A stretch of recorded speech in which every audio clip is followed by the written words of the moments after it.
Hello, I'd like to talk to you today about devising your own research method. This is quite an exciting prospect for some of us, and particularly if you're a doctoral student or if you're a professional researcher, an early career researcher or a practice-based researcher, then you can, in theory, devise your own research method. You don't have to, but it's an option. Because research methods, although they're often treated as though they're sort of kind of set in stone, many of them are much newer than you might realise. Think about focus groups. They were only invented around 80 years ago, towards the end of the Second World War, I think it was.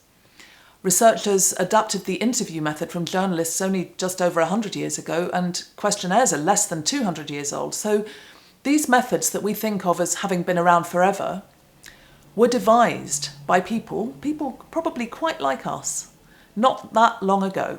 And new methods are now being devised all the time.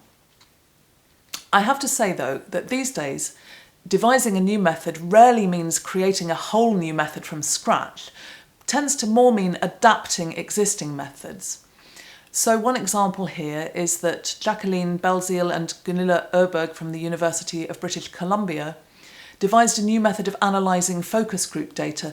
They realised that focus group data was generally analysed pretty much the same way as interview data, as if it was a single transcript focusing only on the words that were spoken in the group.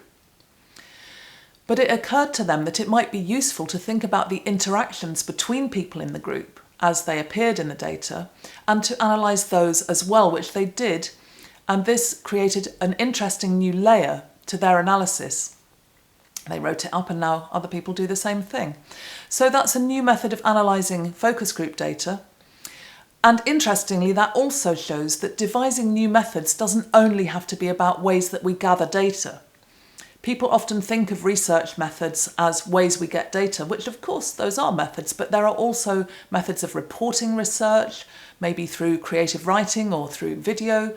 There are ways of presenting your findings, like through performance. There are ways of disseminating findings, like through maybe animation or an installation. And all of these are new methods that have been devised comparatively recently, more recently than even focus groups.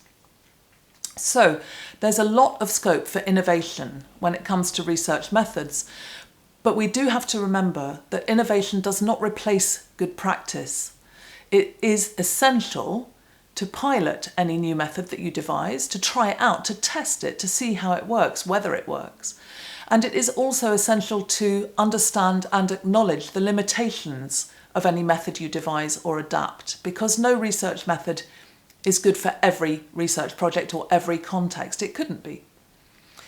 So devising new methods, it's not essential, but it can be a lot of fun and it can be very satisfying. If you're tempted, give it a go.